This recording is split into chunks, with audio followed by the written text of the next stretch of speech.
Good morning. We're back. I hope you guys had a lovely weekend. We're in Canada. We had Labor Day yesterday, so it was a long one for us. Got a little bit of rest, but nonetheless, let's just dive straight back into it, okay? Today we're going to do another perception animation. So we're going to build one animation, and then we're going to give you a challenge on how to rebuild that in a different way. Today's animation is going to be a little Pac-Man chomp, okay? And the easiest way for us to do it is to just dive straight in. All right, so let's go and have a look at flow. So here's flow. I'm just going to create an empty timeline. This one's actually really easy to build the basics. I'm going to select the scene by clicking on the name. I'm going to go over here. I'm going to click the little lock icon. I'm going to change it to 400 by 400 as I just like it to be that big. And the next thing I'm going to do is I'm going to click on this background and I'm going to give it a dark background color. Now you can color this whatever you want. This is the color that I'm using. Let's do that. And okay, so we are going to create this little Pac-Man animation. So let's have a look at it first. I've posted it over here in Slack, if Slack opens. There it is. Let's get rid of you. Come over here, Command 2. Pop into Flowcasts. This is the animation that we're actually going to build. Okay, so the first step we're going to do, we're just going to work on the motion of the mouth opening and closing. Okay, so let's head on back to Flow. Let's go here. There we go. So the easiest way that I could come up with this one to have this little chomp happening, okay, this little chomp happening like this, going like this, is to do it with two separate shapes. And the way that we're going to do it, we're going to have them both sort of rotate like that. Okay. Now the way that I do it is like this. I will create a circle and I'm going to turn on relative mode now because we're just going to be editing things for a little while. And I'm going to click the lock for the size. I'm going to change the size to 240 by 240, and then I'm going to grab that pink stroke color and I'm going to drop it straight into the fill color. So I have my shape. Okay, I'm going to call this the top. I'm going to double click into that shape, and right here I'm going to select this key value, or sorry, I'm going to select this point right here, and I'm going to hit delete. So I'm in path editing mode. I'm going to undo this just to show you one more time how I did that. I double clicked on that shape. That brings me into path editing mode. The other way I could do that is if I just hit enter while I'm on the stage and I have that selected. And here I'm pressing the delete button, and that's going to get rid of that point that was down there. And now we have this nice little arc. And the reason why we have that arc is because each one of these curves, originally a circle, was now curving to one another. So what we can do is we can just go and click on this tiny little handle and press shift and click on this tiny little handle, and we delete those. So now there's no curve between these 2 points. Okay, and that gives us a nice flat line. All right, and we just do this one more time, but we're going to do it for the top the next time. So we're going to add a circle. It's still in relative mode. Let's make that 240 by 240 and drag that shape onto there. Double click. Instead of deleting the one at the bottom, select the one at the top, hit delete, grab that handle and that handle by pressing shift and clicking, and delete.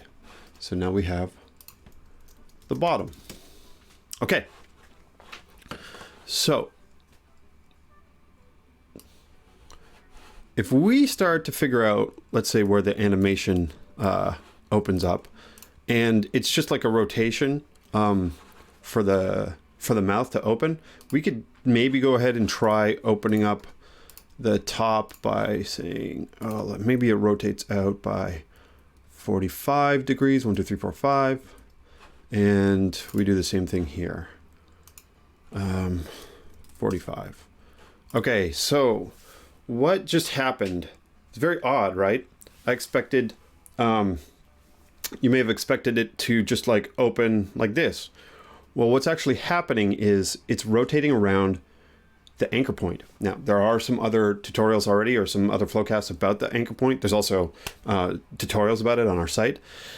So what happened when we changed that that shape, the circle, to an arc like that, or a half circle, is the center point stayed the same, or the anchor point stayed the same. The anchor point was at 0.5, 0.5. Dead center. It's dead center. So the shape is actually rotating around its own center point. But since that thing is offset from, you know, the bottom of the shape itself now, it's right in the middle of that arc, you're getting this weird angle, So what we're going to do, we're actually going to take both of those, we're going to undo this. We're going to say the rotation is 0. We're just going to put it back to the way it was. And here we go. So what I ended up doing, was selecting this. I was saying like this, the anchor point is sort of right here in the middle, okay? Because it was in the middle before. So what I did was I selected both of those. I just changed their rotations back to 0. Remember, we're still in relative mode, so everything was okay. We're not creating animations while we're making these changes. And so I want to set the anchor point at 2 different places. I want the anchor point here to be at the bottom middle of the top one. So I'm going to change it right over here to the bottom middle. And for the top, or for the bottom layer, I'm just going to move that down. I'm going to move it to the top. So now the anchor points are actually in the exact same location on the scene, and their actual anchor points are now in the middle of the scene as well. They're not in the middle of the shape anymore. So now when I select both of these, I can say that this one is minus 45. See that? And it starts to open up. It really does rotate by that center point. And we're going to say that this one is now 45 as well. Okay, so we now have that nice open mouth shape. Okay, so that open shape. And so now all we have to do is animate this thing. All right, easy. Okay, so since we are animating to the openness of the mouth, I'm just going to turn on relative mode, and I'm going to move the playhead all the way back, make sure that it's back at 0. And I'm going to select both of those, and I'm going to make them 0. And now I hit play. And now we have this animation where it opens up. But that is really slow. Okay, that's really, really slow for me. So what I want to try and do is I want to slow that down a little bit. Or I want to speed it up a little bit. I can drag it by... Okay, so I can click here. See what I'm doing? I'm clicking on the timeline track. That's going to select all of the key values that are underneath whatever dot you're clicking on. I'm going to select that, and I'm going to drag that timeline track all the way back to 0.5. So now that motion is a little bit faster opening up. And the next thing I want to do is I want to go and select all of these. Again, I area selected here, but I could have selected them by clicking on this and dragging it as well. So let's just do that and hit Option at the same time. So what I'm doing is I'm copying and pasting that animation out, and now we have an open and close animation. See that? I'm just going to zoom into that timeline so you can see it a bit better. Open and close. Open and close. Still a bit fast, a bit slow for me. So I'm going to now select everything by area selecting it, and I'm going to start dragging the back one, and that's not going to do anything until I press the Shift button. Okay, I press Shift, and now that animation is a little bit faster. See that? Open and closed, open and closed. And I have all this extra time in my timeline. I'm not sure how much time I actually want in the timeline at the moment, so I don't really want to fiddle with the timeline all the time. What I'm actually going to do is I'm going to change which part of the timeline loops. And when I find the right time, then I'm going to go and clip the timeline to the actual size that I want it to be. Okay, so the way that I do that is this little blue handlebar up here. We actually have 2 handlebars. Okay, this one here and this one here. And you can drag them back and forth on that timeline. It doesn't matter where you drop them. And when the playhead is in the middle of those, it's going to play to the end of that time. And if you hit back, it's going to go to the beginning of that time. And it's just going to pretend that like that is your entire timeline. And so even if you looped it, it's going to loop only within that blue space like that. See that? So I'll drag this to the beginning, and I'm going to drag this to 0.5 for now. This one. Okay, and then I'm just going to play with that animation and see what it looks like. Still a bit slow for me. So let's try doing something like bringing it down to 0.4. Let's do this. Let's shift select down to 0.4. Bring that guy in. Press play. That's getting a little bit closer, still a little bit slow for me. Let's try making it 0.3. And there we go, make it 0.3 and pull this over to 0.3 and hit play. And that's the speed that I like. Let me slow that down for you a little bit. So that's the speed that I like, but I don't quite like, it's just something a little bit off for me. There's just a little bit off for me. And I think what it is that the open and close is happening too fast. So what I'm going to do is I'm actually going to open it, leave a little bit of time before it closes, and then leave a little bit of time at the end. And so you're going to get this like, it's going to have the same pacing of movement, but the spacing of the time between the open and close is just going to be a fraction of a second off. So I do that by selecting the last 4 key values, the top 2 here, and I'm just going to I'm just going to pull them to the left by 0.5. And then I'm going to take these two and I'm going to option drag them back into place. Okay. So what I did is I moved the entire animation up by about 0.5 of a second. And then I moved, I duplicated these key values and moved them back. So now this one opens and then closes. And so now I'm going to make my timeline 0.4. And let's go back into here and let's have a look at it. And I like that pace. Okay. Open and close, chomp. The other thing that I don't particularly like is the smoothness. So the easing curves on this. What I'm going to do is I'm going to make them linear. Let's go like this. Let's go up into the corner here. Let's click on that value right there. Let's make our animations linear. And this is the motion that I like for that one. Okay.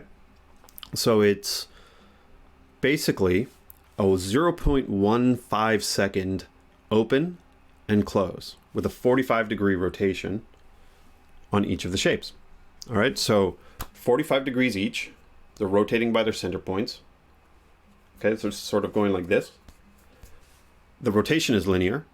And then there's just this tiny little gap on either end of the opening and the closing to just give it this kind of like chomping effect without it being too, the motions being too blurred together.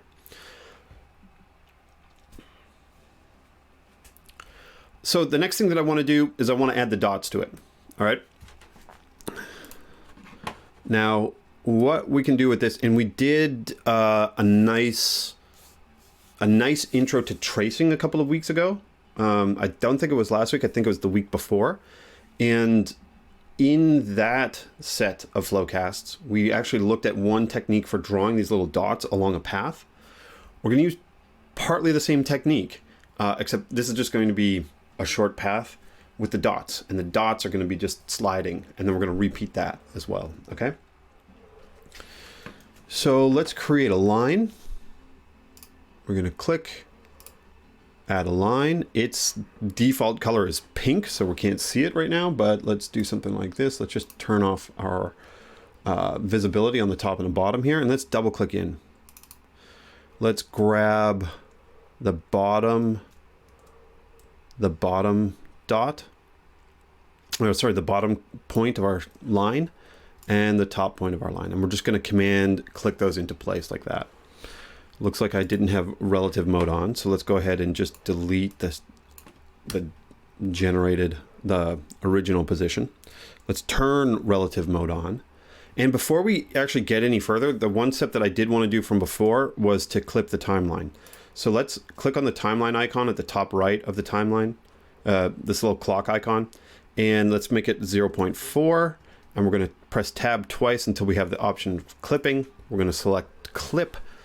And now our timeline is 0.4 seconds long. Let's format this line now by selecting it.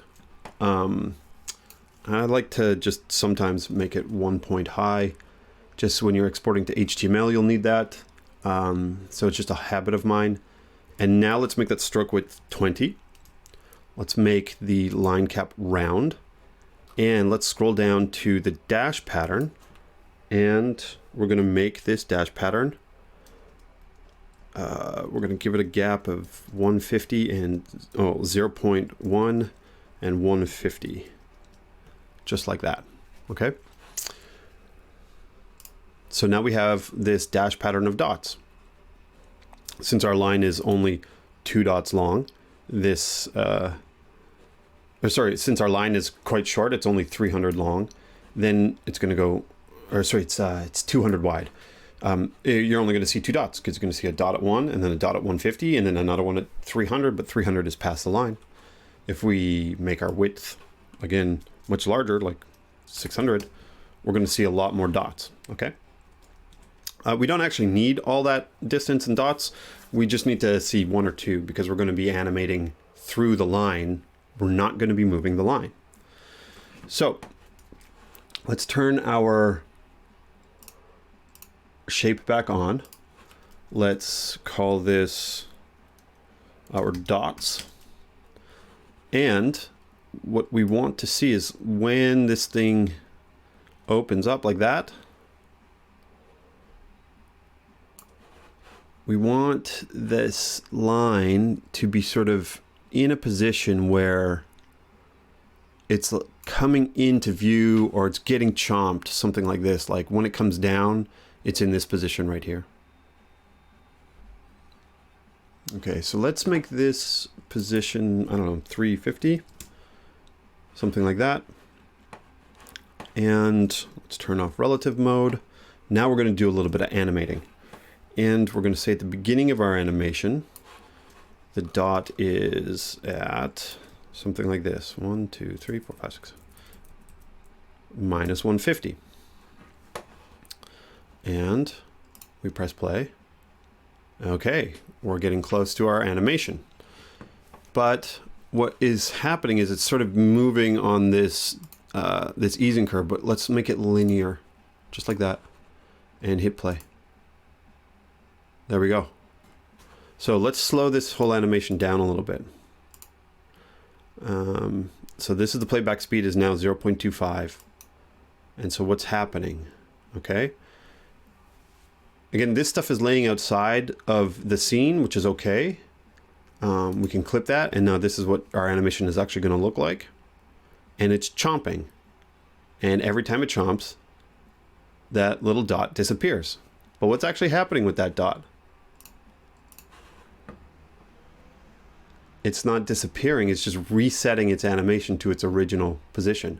So if I go ahead and I turn masking back on, it's just the line is just jumping. Or the dash pattern is offset, is just switching back to its original position. So it's not like the dot is disappearing, but it kind of is. It appears like it's being eaten and a new dot is coming in. Okay, so this is a really nice little trick. The last little final touch on this one is I think that it should be, the stroke width on this one should be 30. So let's make that just a little bit bigger. Let's undo.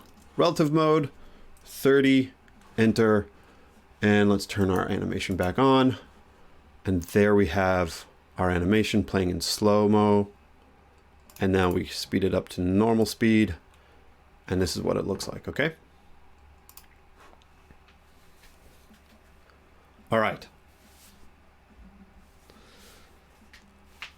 Oh no, that's our animation.